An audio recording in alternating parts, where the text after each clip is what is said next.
Hello student, very good morning to all of you. चलिए आज की क्लास स्टार्ट करते हैं। तो आज का हमारा टॉपिक है जैवीय कारक यानी कि बायोटिक फैक्टर। देखिए क्या होता है कि आबादी के जीवों पर अन्य जीवों द्वारा जो प्रभाव पड़ता है उसे ही कहते हैं जैवीय कारक।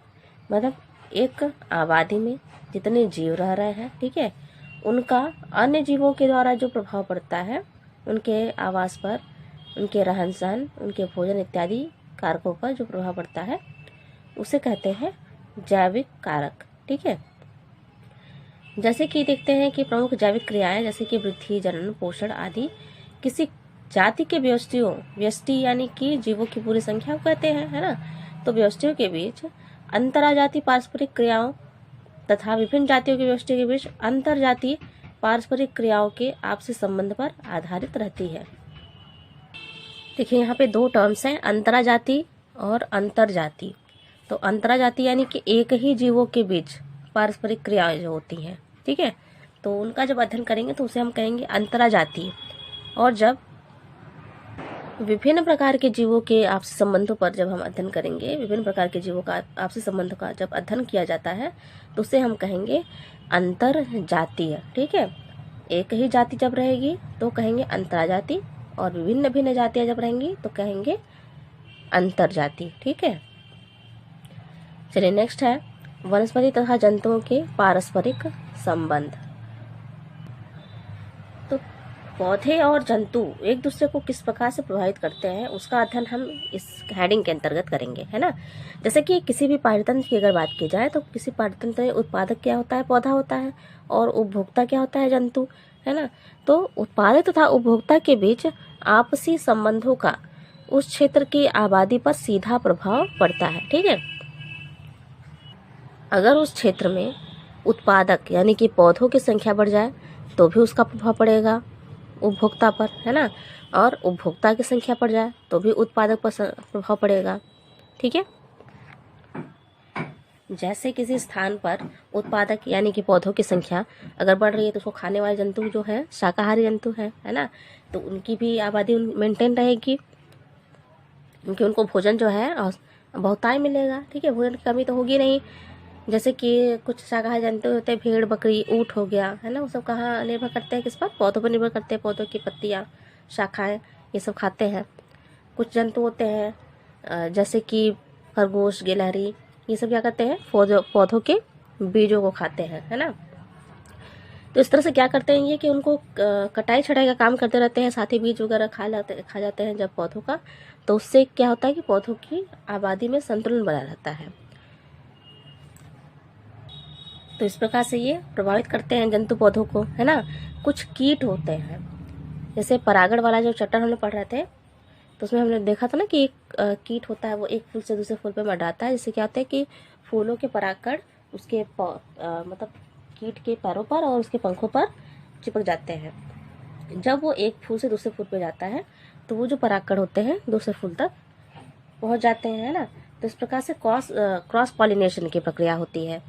तो इस तरह से पॉलिनेशन में यानी कि परागण में भी कीट जो है अत्यंत महत्वपूर्ण भूमिका निभाते हैं। कुछ पौधों के बीज तो पक्षियों के द्वारा एक महाद्वीप से दूसरे महाद्वीप तक भी चले जाते हैं, है ना। कुछ बीज क्या होते हैं कि जब तक वो पक्षियों के पेट से होकर नहीं निकलेंगे तब तक उसमें अंकुरण की प्रक्रिया नहीं हो सकती। तो इस प्रकार से जंतु जो है पौधों के लिए बहुत ही इम्पोर्टेंट काम जो है, इम्पोर्टेंट रोल अदा करता है। देखिए जो भी मैंने चीज़ें बताई हैं अभी, आप लोग ध्यान से सुनेंगे उसे और लिखने का प्रयास करेंगे, है ना। अगर आप प्रॉपर नोट्स बना रहे हैं तो मुझे नहीं लगता कोई खास दिक्कत होगी। तो इस प्रकार से आप लोग देख रहे हैं कि जो जंतु होते हैं वो किस प्रकार से पौधों को प्रभावित करते हैं। इस प्रकार से कुछ देखिए, कुछ पौधे भी होते हैं कीटभक्षी पौधे, कीटभक्षी पौधे। इसका एग्जाम्पल मैं आप लोगों को बताती हूँ। जैसे कि होता है ड्रोसेरा नेपेंथिस,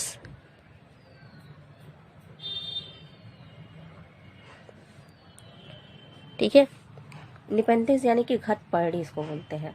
इसका जो पत्तियों का आकार होता है ना, इस तरह से घड़े के आकार की तरह होता है ऐसे, और इस पे ऐसे एक ढक्कन लगा होता है, घटपर्णी इसलिए इसको बोलते हैं। ड्रोसेरा का देखिए इस तरह से होता है आकार, और आगे जो होता है ये कांटेदार संरचना, जैसे उंगली की समान संरचना ऐसे निकली रहती है इनकी, ठीक है। तो ये क्या करते हैं, ये पौधे क्या करते हैं, ये कीटों का भक्षण करते हैं, यानी कीटों की आबादी को संतुलित करने का प्रयास करते हैं ना। ये देखिए ड्रोसेरा और नेपेंथिस जैसे जो पौधे होते हैं, कीट भक्षी जो पौधे होते हैं, ये मुख्यतः कहाँ उगते हैं, नाइट्रोजन की कमी वाले क्षेत्रों में, नाइट्रोजन की कमी वाले क्षेत्रों में उगते हैं। तो नाइट्रोजन की कमी को दूर करते हैं ये कीटों का भक्षण करके, ठीक। जैसे कोई कीट यहाँ बैठता है यहाँ पे, तो क्या होगा, ये जो ऊपर का ढक्कन है ना, वो ढक्कन बंद हो जाएगा, और यहाँ से स्रावित जो रस होते हैं वो कीटों को भक्षण कर लगते हैं। इससे इस तरह से ये पौधा जो है कीटों की जो नाइट्रोजन की आवश्यकता को ये कंप्लीट करता है अपने शरीर में। ड्रोसेरा का भी सेम यही है, उंगली की समान संरचना होती है इनकी। जैसे यहाँ कोई कीट बैठा है, तुरंत ये जो है कवर कर लेता है, उसको बंद कर देता है, और कीट जो है अंदर उसका पाचन हो जाता है। देखिए बेटा बुक में फिगर दिया हुआ ड्रोसेरा का, ये देखिए इसका मुख खुला हुआ है, एक कीट जो है इसके अंदर बैठा है ना। नेक्स्ट फिगर आप देखेंगे, ये देखिए ये पूरी तरह से खुला है।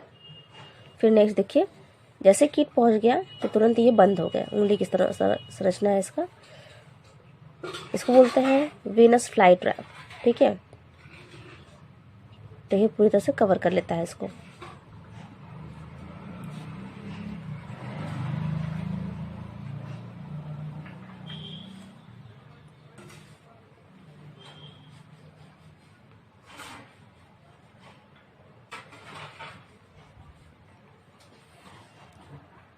और ये है नेपेंथिस, यानी कि घटपर्णी का पौधा। देख रहे हैं पत्ते जो हैं इसके, ये रूपांतरित हो गए हैं बिल्कुल घड़े के आकार के।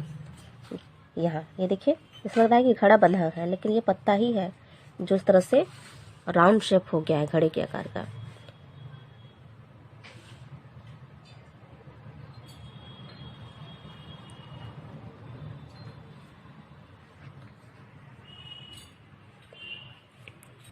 तो पौधे भी इस तरह से जंतुओं को प्रभावित करते हैं, है ना। ये जो नेपेंथिस का पौधा है, ये छोटे छोटे जंतु जैसे कि गिलहरी, चूहा, इन सब को भी ये खाता है ना। इनसे भी ये नाइट्रोजन की पूर्ति करता है। इसी प्रकार से देखिए जो मनुष्य होता है या फिर जंतु की अगर हम बात करें, तो जंतु क्या करते हैं, पारस्परिक क्रियाकलापों के द्वारा पौधों को प्रभावित करते हैं, ठीक है।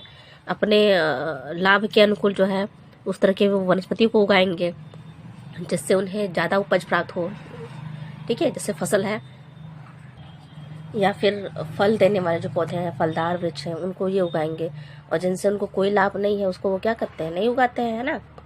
इससे क्या होता है कि जो बेकार पौधे हैं उनकी संख्या में कमी आती जाती है, और अच्छे गुणों वाले जो उन्नत किस्म के पौधे होते हैं, उन्नत किस्म की फसलें होती हैं, जिनका उपयोग आदमी इंसान जो करता है अपने भोजन के रूप में या फलों सब्जियों के रूप में, तो उनकी संख्या में वृद्धि होती है और अन्य पौधे जो है नष्ट होते हैं। तो इस प्रकार से आप समझ गए होंगे कि वनस्पति और जंतु के क्या पारस्परिक संबंध है। नेक्स्ट हेडिंग है किसी स्थान पर उगने वाले पौधों के बीच पारस्परिक संबंध। तो देखिए बेटा बहुत ध्यान से सुनिए क्या इसमें कहा गया है। इसमें ये कहा गया है कि अगर किसी एक स्थान की बात कर रहा है, ठीक है, देखिए हेडिंग देखिए, किसी स्थान यानी किसी एक पर्टिकुलर स्थान की बात कर रहा है कि किसी स्थान पर, ठीक है, उगने वाले जो पौधे होते हैं उनके बीच क्या पारस्परिक संबंध है। तो किसी स्थान पे कुछ पौधे बड़े भी होंगे, है ना, और कुछ छोटे छोटे पौधे भी होंगे। तो ये क्या करते हैं, और कुछ जो है मध्यम आकार के पौधे, है ना, तो कुछ घास होंगे, ठीक है, घास भी होंगे। तो क्या करते हैं, और हाँ, जैसे कि अगर कोई पौधा है तो जरूरी नहीं कि एक ही पौधा, एक ही तरह का पौधा उस जंगल में उस क्षेत्र में पाया जा रहा है। इस तरह के अन्य पौधे हजारों की संख्या में हो सकते हैं, ठीक है। तो इस प्रकार के अन्य पौधे भी होते हैं उस क्षेत्र में।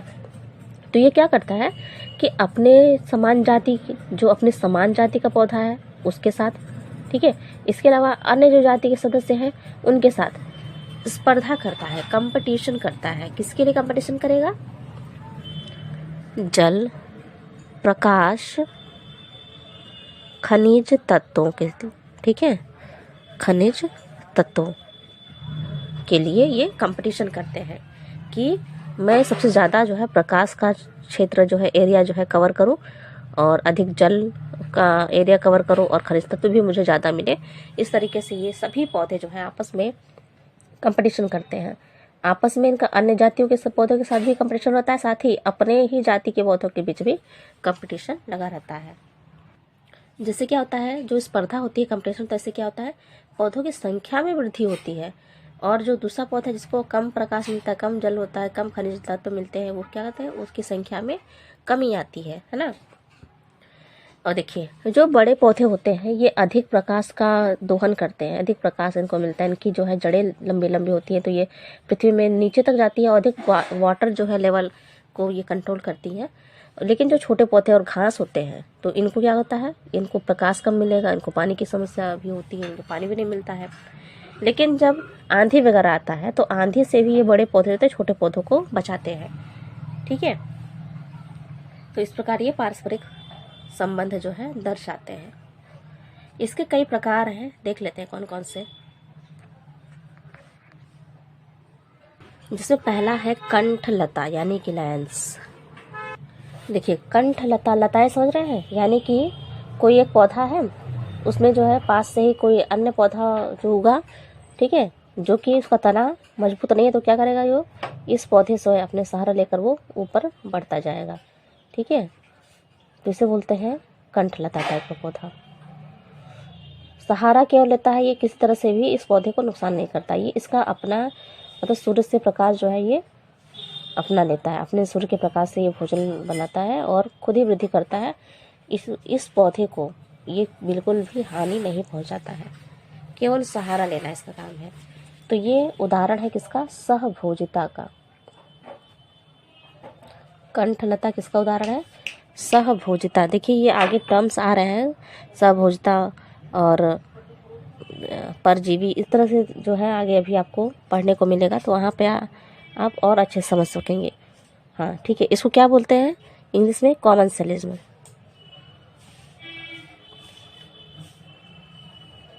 ठीक है, सहभोजिता को इंग्लिश में बोलते हैं कॉमनसेलिज्म।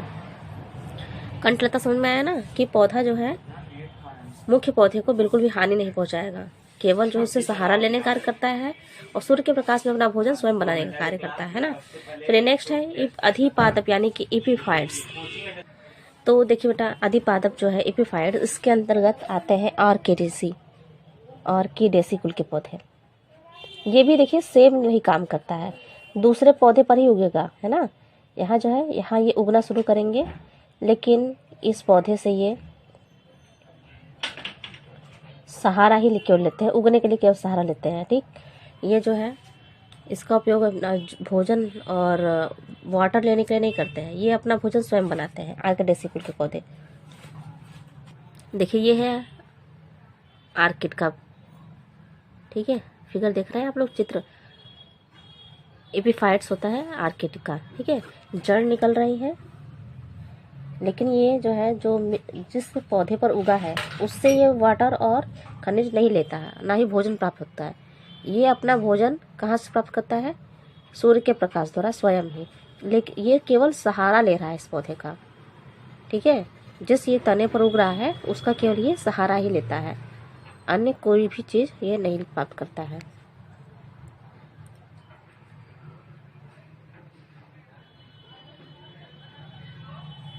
देखिए इस प्रकार के ऑर्किडेसी कुल के पौधों में क्या पाया जाता है, वेलामेन उत्तक पाया जाता है। कौन सा पाया जाता है उत्तक, वेलामेन उत्तक। ठीक है, वेलामेन उत्तक क्या करता है कि ये वायुमंडल से नमी लेता है। अभी देखिए मैंने बताया ना, एपीफाइट में क्या होता है कि ये जो पौधा होता है ऑर्किडेसी कुल का, ये दूसरे पौधे पर उगता है, लेकिन ये केवल सहारा लेता है, भोजन और क्या जल और खनिज लवण ये इस पौधे से नहीं प्राप्त करता, अपना भोजन ये स्वयं बनाता है। अब आप कहेंगे जल कहाँ से प्राप्त करता है, तो इसमें वेलामेन उत्तक पाए जाते हैं, वेलामेन टिश्यू पाए जाते हैं। किस पाए जाते हैं, ऑर्किडेसी कुल के पौधों में। ये क्या करते हैं, वातावरण से नमी लेते हैं। कहाँ से लेते हैं, वातावरण से, ठीक है, और ओस की बूंदों से, ओस की बूंदों से ये जल की आवश्यकता को पूर्ण करते हैं। ठीक, चलिए नेक्स्ट है आप परजीवी पौधे। देखिए परजीवी कुल का जो पौधा होता है ये अपना भोजन स्वयं नहीं बना पाता। ठीक, अभी हमने देखा जो कंठलता और एपीफाइट थे ये क्या करते थे, अपना भोजन स्वयं बनाते थे। परजीवी यानी कि अपना भोजन ये स्वयं नहीं बनाता, बल्कि भोजन के लिए ये दूसरे अन्य पौधों पर निर्भर रहते हैं, है ना।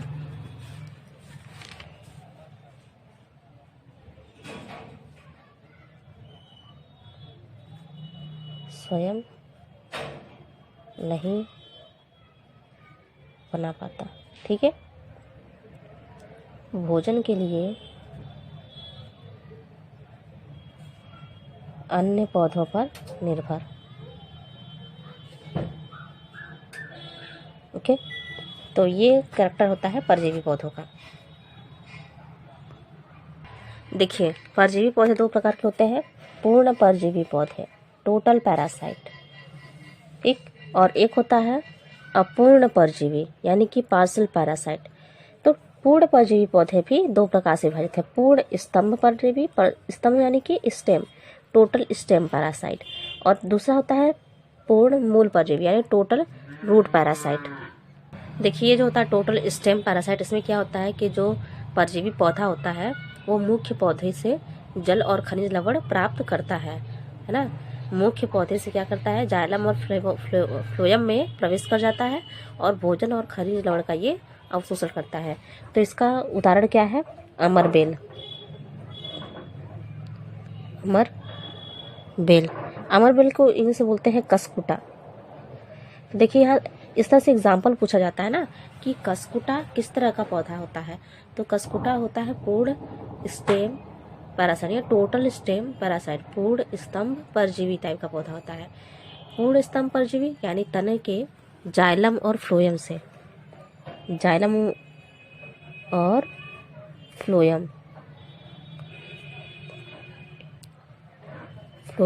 में प्रवेश कर जाते हैं, ठीक है, परजीवी के स्टेम, और क्या प्राप्त करते हैं, जल व खनिज लवण, ठीक है, भोजन कह सकते हैं, भोजन खनिज लवण।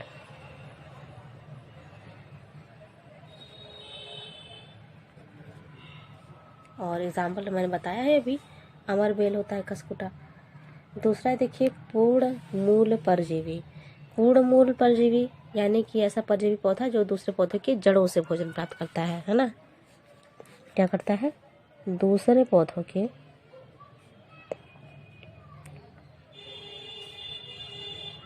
जड़ों से भोजन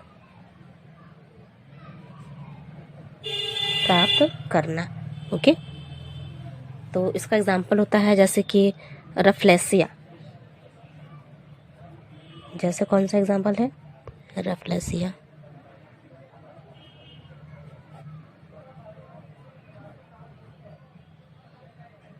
ओके, इसका दूसरा एग्जाम्पल है गठवा,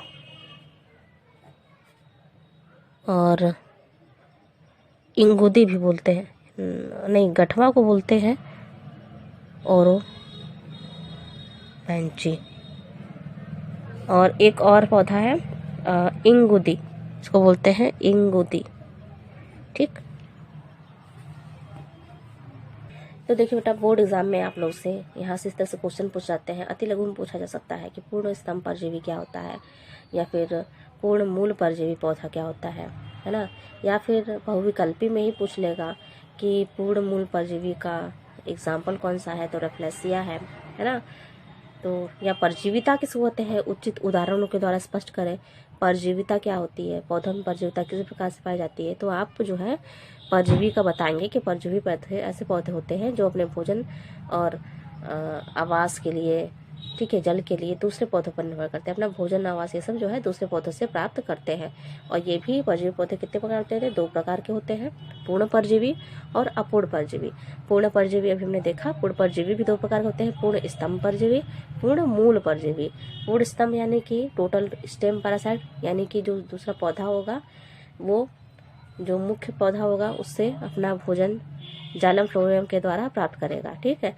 स्टेम में क्या होता, मूल में क्या होता है कि जो परजीवी पौधा होता है वो मुख्य पौधे के जड़ पर निर्भर रहता है, जड़ पर निर्भर करता है और वहाँ से अपना भोजन की आवश्यकता की पूर्ति करता है। चलिए नेक्स्ट हम देख लेते हैं अपूर्ण परजीवी।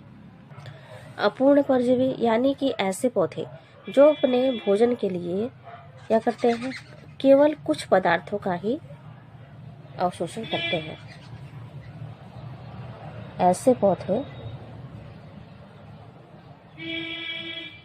जो भोजन के लिए केवल कुछ आवश्यक पदार्थों का ही अवशोषण करते हैं।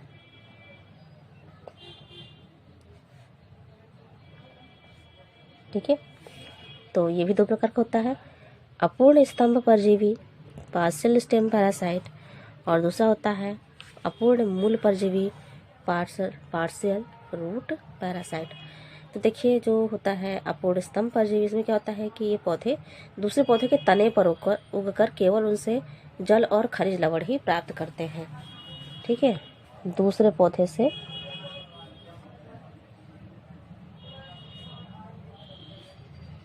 केवल जल व खनिज लवण ही प्राप्त करते हैं। ठीक है, और दूसरा जो है अपूर्ण मूल परजीवी, ये क्या करेगा, दूसरे पौधे की जड़ से केवल खनिज लवण और जल ही प्राप्त करेगा। अच्छा हाँ, इसका एग्जाम्पल मैं आप लोगों को बता दूं, इसका उदाहरण होता है विस्कम, पौधे का नाम है ये विस्कम एल्बम। ठीक है,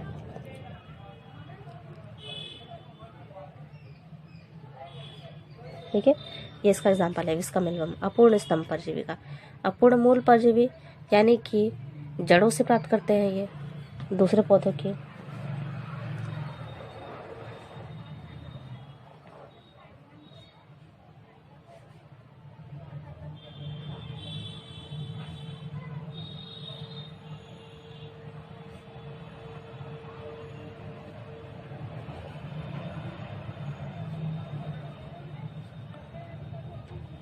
ठीक है, जैसे इसका एग्जाम्पल है चंदन, नाम सुना है चंदन।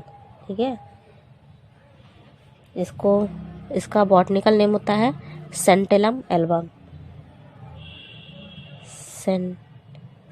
Santalum album. ठीक है, किसका नाम है ये बॉटनिकल नाम, चंदन का। इसके अलावा एक अन्य पौधा है, इसका नाम है स्ट्राइगा।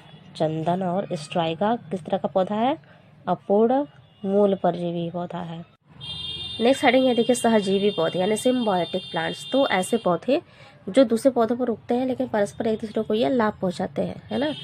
तो यानी हम कह सकते हैं कि पौधों के बीच ऐसा सहसंबंध होता है ये, जिसमें दोनों पौधे एक दूसरे को लाभ पहुंचाते हैं।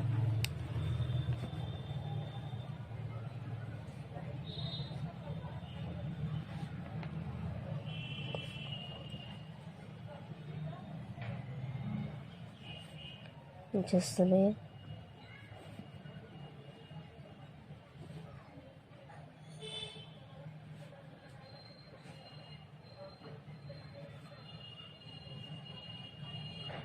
लाभ पहुंचाते हैं।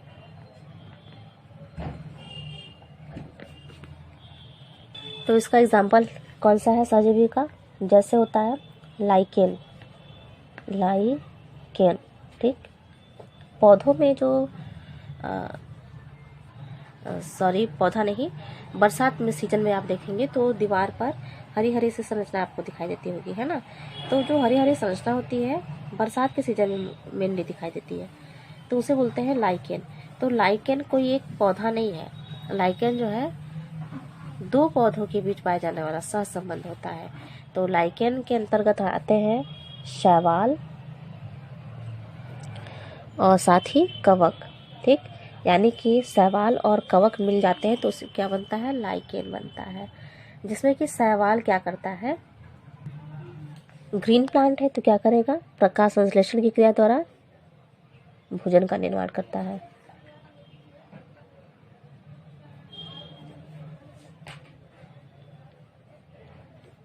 भोजन निर्माण करता है। और वहीं पर कवक क्या करता है, कवक खनिज पदार्थ और जल प्रोवाइड करता है।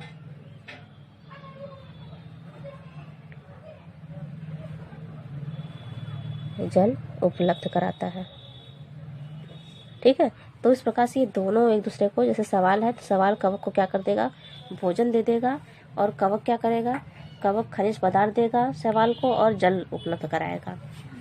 तो इस प्रकार से दोनों जो है सहजीविता का अच्छा उदाहरण प्रस्तुत करते हैं। तो उस तरह से देखिए यहाँ पे आपसे क्वेश्चन पूछा सकता है कि सहजीविता क्या चीज़ होती है, सहजीविता का उदाहरण बताइए, या फिर पूछ लेगा सीधे कि शैवाल जो है लाइकेन्स जो है वो किस प्रकार का प्रदर्शित करते हैं, पारस्परिक क्रियाकलाप मतलब। तो या फिर पूछ लेगा कि शैवाल लाइकेन जो है किससे किससे मिलकर बना होता है, तो आप कहेंगे कि शैवाल से और कवक से मिलकर बना होता है। शैवाल क्या करता है, प्रकाश संश्लेषण की क्रिया द्वारा भोजन का निर्माण करता है, और कवक क्या करता है, खनिज पदार्थ और जल उपलब्ध कराता है। अब नेक्स्ट देखिए 5वां, मितोपजीवी पौधे। मितोपजीवी पौधे यानी कि ऐसे पौधे जो अपना भोजन किससे प्राप्त करेंगे, मृत पदार्थों से, कार्बनिक पदार्थों से। ठीक है,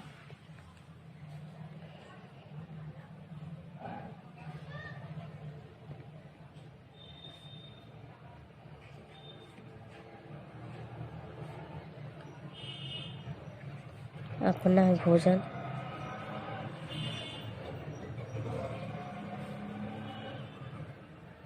सड़े गले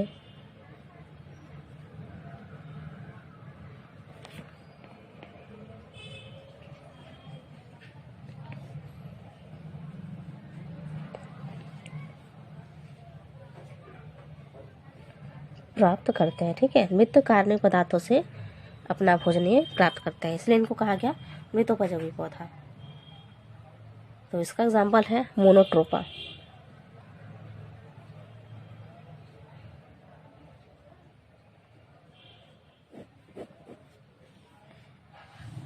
चलिए नेक्स्ट हेडिंग है पौधों और मृदा में रहने वाले सूक्ष्म जीवों के बीच पारस्परिक संबंध। नेक्स्ट हेडिंग है जो पौधों और मृदा में रहने वाले सूक्ष्म जीवों के बीच पारस्परिक संबंध। इसमें क्या होगा कि मृदा में जितने भी सूक्ष्म जीव रहते हैं, जैसे कवक हो गया, शैवाल, जीवाणु, वायरस, ये सभी ये क्या करते हैं, उस क्षेत्र के अंतर्गत उगने वाली सभी वनस्पतियों को अपने आपसी क्रियाकलाप के द्वारा प्रभावित करते हैं, है ना। जैसे कि लेग्यूमिनेसी कुल के पौधों पे हमने अभी पढ़ा है कि उसमें क्या पाया जाता है, वातावरण में जो रहने वाली नाइट्रोजन गैस है उसको अवशोषित करने की क्षमता पाई जाती है। ठीक है, उसमें नोड्यूल्स पाए जाते हैं, है ना। तो उसमें क्या होते हैं बेटा कि जीवाणु पाए जाते हैं, है ना, कुछ कवक और जीवाणु पाए जाते हैं जो कि नाइट्रोजन और अन्य पदार्थ से मिलते हैं, है ना, और नाइट्रोजन को वो अवशोषित करते हैं, जिससे कि पौधों की उपज जो है बढ़ जाती है। इसी प्रकार से चीड़ के पौधों में कवक सूत्र पाया जाता है, फंगल हाइफी पाई जाती है ना। इससे क्या होता है, फंगल हाइफी के द्वारा चीड़ के जो जड़ें होते हैं भूमि में खनिज पदार्थों को अवशोषित कर लेती है। और अभी तो मैंने बताया है कि लेग्यूमिनेसी कुल के पौधों में राइजोबियम नाम का राइजोबियम नाम का जीवाणु पाया जाता है। ठीक, किस पाया जाता है, लेग्यूमिनेसी कुल के पौधों में।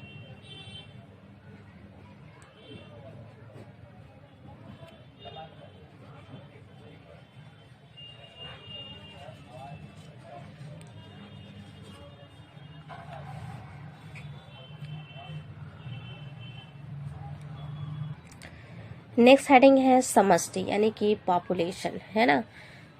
तो समष्टि क्या होती है, पॉपुलेशन क्या होती है, आप लोग समझ ही चुके हैं, क्योंकि थोड़े जो टर्म्स है पहले ही आप लोग को समझाया जा चुका है कि जीवों की संख्या, है ना, किसी एक निश्चित क्षेत्र में रहने वाले समस्त जीवों की संख्या को समष्टि कहते हैं। या एक जीव, अगर हम एक जीव का अध्ययन करेंगे तो कहेंगे एक जीव की समष्टि है, अगर हम संपूर्ण जीव की अध्ययन करेंगे तो हम कहेंगे संपूर्ण जीवों की समष्टि। ठीक, तो ये जो जीव होते हैं बेटा किसी एक क्षेत्र में रहने वाले, तो जरूरी तो नहीं है कि एक ही जाति का जंतु रहेगा, वहाँ पे छोटे बड़े सभी जाति के जंतु रहेंगे, है ना, पौधे भी रहेंगे। तो आपस में भी स्पर्धा करते हैं, है ना, भोजन के लिए, प्रकाश के लिए, आवास के लिए, ठीक, और साथी के लिए, पार्टनर के लिए भी वो उनमें जो है स्पर्धा होती है, कंपटीशन होता है। तो उस प्रकार से जो है ये एक समष्टि की रचना करते हैं, एक पॉपुलेशन की रचना करते हैं। ठीक है, तो समष्टि में जो रहने वाले प्रत्येक जीव होते हैं उनकी संख्या में क्या होती है, वृद्धि भी हो सकती है, कमी हो सकती है। कुछ जीवों की क्या होती है, जन्म दर जो होती है अधिक हो सकती है, और कुछ की क्या हो सकती है, जन्म दर कम भी हो सकती है ना। तो समष्टि के अंतर्गत हम जो है जीवों का अध्ययन करते हैं, उनके जन्म दर के आधार पर, उनके मृत्यु दर के आधार पर, है ना, किस प्रकार के कितने जीव जो हैं एक निश्चित समय अंतराल में जो है बढ़ रहे हैं या फिर घट रहे हैं, है ना। तो उसका सभी इसका जो अध्ययन होता है वो हम समष्टि के अंतर्गत करते हैं। देखिए नेक्स्ट है समष्टि में लिंग अनुपात एवं आयु पिरामिड। समष्टि में लिंग का क्या अनुपात है? लिंग अनुपात यानी कि व्यष्टि क्या है, या तो नर हो सकता है या फिर मादा हो सकती है ना। क्या हो सकता है? व्यष्टि या तो नर या तो मादा हो सकती है। तो इसके अंतर्गत हम देखेंगे कि नर की संख्या अधिक हो रही है कभी कभी समष्टि में, कभी कभी होता है कि मादा की संख्या अधिक हो रही है, ठीक, या तो नर की संख्या कम हो रही है या फिर मादा की संख्या कम हो रही है। तो देखिए लिंग अनुपात और जो हम देखते हैं आयु पिरामिड, तो इसके आधार पर जो है कई प्रकार के पिरामिड का निर्माण होता है। पहला है इसमें चौड़े आधार का या त्रिभुजाकार पिरामिड। तो मैथ तो सबने पढ़ाई है, त्रिभुज कैसे होता है? ऐसे होता है, यानी कि नीचे जो होता है चौड़ा, ऊपर ये सकरा होता जाता है ना, इस तरीके से होता है, नीचे चौड़ा और सकरा होता जाता है। तो चौड़े आकार आधार का या फिर त्रिभुजाकार। इसमें क्या होता है कि पूर्व प्रजननी यानी प्री रिप्रोडक्टिव सदस्यों की संख्या जो है पहले अधिक होती है। यहाँ मैं बताती हूँ, त्रिभुज है, ठीक, तो सबसे नीचे होता है पूर्व प्रजननी यानी कि प्री रिप्रोडक्टिव सदस्य।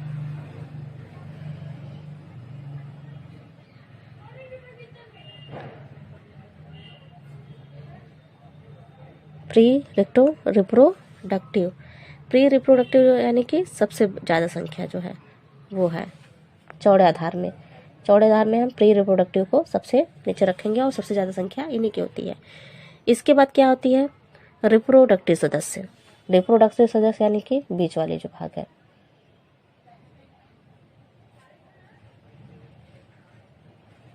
ऐसे सदस्य जो जनन करते हैं। और प्री रिप्रोडक्टिव यानी कि ऐसे सदस्य जो जनन नहीं करते हैं, है ना। फिर आता है पोस्ट रिप्रोडक्टिव। पोस्ट रिप्रोडक्टिव यानी कि उनकी जो जनन क्षमता जो है खत्म हो गई हो, जनन क्षमता से ऊपर उठने वाले, तो इसको बोलते हैं पोस्ट रिप्रोडक्टिव। तो क्या समझ में आया? प्री रिप्रोडक्टिव में क्या होगी? सबसे अधिक संख्या। रिप्रोडक्टिव मध्यम आकार का और पोस्ट रिप्रोडक्टिव उससे कम, ठीक है। तो इस तरह से जब समष्टि होती है तो उसे हम कहते हैं त्रिभुजाकार पिरामिड। देखिए नेक्स्ट है अब घंटी के आकृति का पिरामिड। इसमें क्या होता है? पूर्व प्रजनन जो सदस्य होते हैं यानी कि प्री रिप्रोडक्टिव मेंबर, है ना, प्रजनी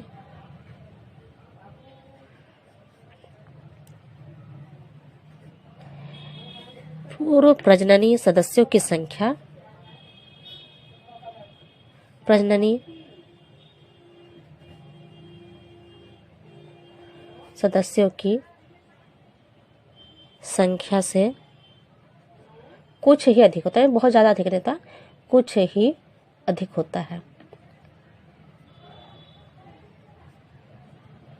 और जो पोस्ट सदस्य होते हैं, पोस्ट रिप्रोडक्टिव सदस्य होते हैं, उनसे इनकी संख्या जो होती है कम होती है। तो क्या कहेंगे? तथा पश्च, ना क्या बोलते हैं इसे? पश्च प्रजननी सदस्यों की संख्या से कुछ ही कम होते हैं।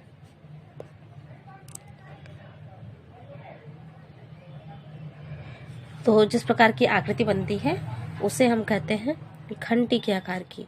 और ये क्या होती है? एक परिपक्व टाइप की, ये धीमी गति से वृद्धि करने वाला पिरामिड होता है। कैसा पिरामिड होता है? परिपक्व प्रकार का धीमी गति से वृद्धि करने वाला पिरामिड।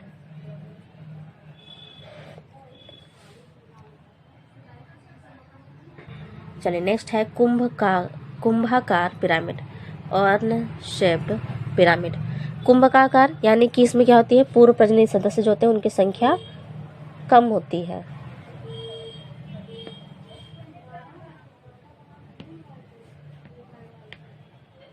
संख्या क्या होती है? कम होती है ना। संख्या कम होती है। और प्रजननीय सदस्य जो बात करेंगे तो प्रजननीय संख्या की जो संख्या होती है वो पूर्व और पश्च दोनों प्रजातियों से अधिक होगी।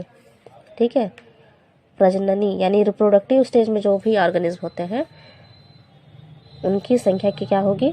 पूर्व प्रजननी और पश्च प्रजननी सदस्यों से अधिक होगी।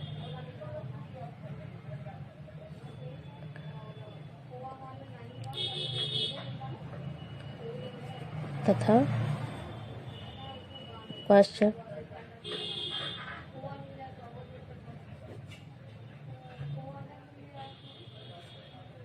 की संख्या से अधिक होती है। ठीक है, यानी कि क्या होता है? पूर्व कहाँ होता है? नीचे होता है ना। पूर्व सबसे नीचे होता है। पूर्व यानी कि प्री रिप्रोडक्टिव।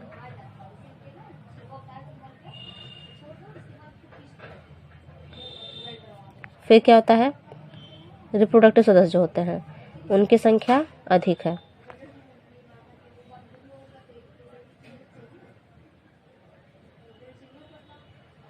फिर बारी आती है पोस्ट की। पोस्ट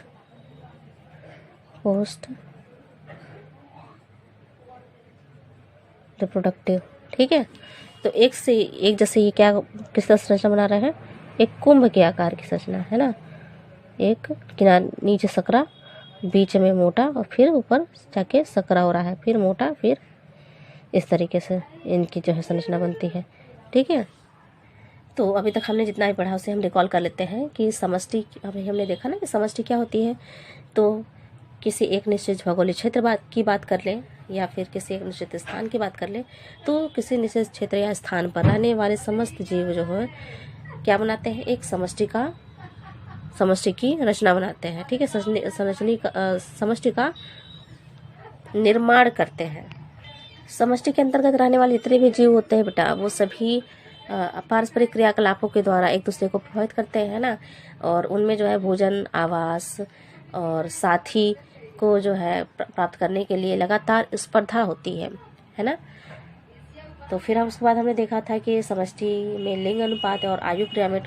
तो समष्टि जो है तो जरूरी तो है नहीं कि किसी एक जो निश्चित स्थान पे केवल नर ही पाए जाएंगे या फिर केवल मादाएं ही पाए जाएंगी किसी जंतु की, नहीं ना। नर और मादा दोनों ही पाए जाते हैं। तो उनके जो है मृत्यु का दर, उनके जन्म दर, उन सभी का अध्ययन जो है इसके अंतर्गत करते हैं। लिंग का अनुपात क्या है, मतलब किस क्षेत्र में कितनी मादाएं हैं किसी नर पर, है ना, या फिर नर की संख्या कितनी है उस क्षेत्र में। ठीक, तो इसके अलावा आयु पिरामिड में हमने देखा था कि किस प्रकार से लोग जो है आयु पिरामिड के आधार पर किस प्रकार से समष्टि को विभाजित किया गया है। तो हमने देखा था कि आयु के आधार पर 3 प्रकार से बांटा गया था। जैसे पहला था चौड़े आधार का या फिर त्रिभुजाकार पिरामिड, यानी कि ऐसे समष्टि की कल्पना की गई है इसमें जैसे प्री रिप्रोडक्टिव जो सदस्य होते हैं। ठीक है, प्री रिप्रोडक्टिव जो मैच्योर नहीं है, रिप्रोडक्शन के लिए योग्य नहीं है, ऐसे सदस्यों की संख्या अधिक हो। इसके अलावा जनन योग्य सदस्यों की संख्या थोड़ी सी कम, और जो बिल्कुल भी रिप्रोडक्टिव स्टेज से आगे बढ़ चुके हैं यानी कि वृद्ध हैं, मैच्योर हैं, उनकी संख्या बहुत कम। तो इस प्रकार की समष्टि का आकार कैसा होगा? त्रिभुजाकार होगा। फिर नेक्स्ट था घंटी की आकृति का पिरामिड। इसमें क्या है? पूर्व प्रजननीय सदस्य जो होते हैं, प्री रिप्रोडक्टिव सदस्य, उनकी संख्या कुछ ही अधिक होती है प्रजननीय सदस्यों से। ठीक है, यानी कि मान लीजिए प्रजननीय सदस्यों की संख्या ये है, रिप्रोडक्टिव स्टेज के ये है, तो ये जो प्री रिप्रोडक्टिव हो उनकी संख्या क्या होगी? थोड़ी सी अधिक, है ना। ये क्या है? प्री रिप्रोडक्टिव है, ये क्या है? रिप्रोडक्टिव है। ठीक है, तथा पश्च प्रजननीय सदस्यों की संख्या से कुछ ही कम होती है। जो पश्च प्रजननीय सदस्य होते हैं उनसे क्या होती है? उनके जो है उनसे कुछ ही कम होती है, कुछ ही कम होती है। यानी कि सबसे अधिक संख्या में कौन होते हैं? पोस्ट रिप्रोडक्टिव वाले जो होते हैं,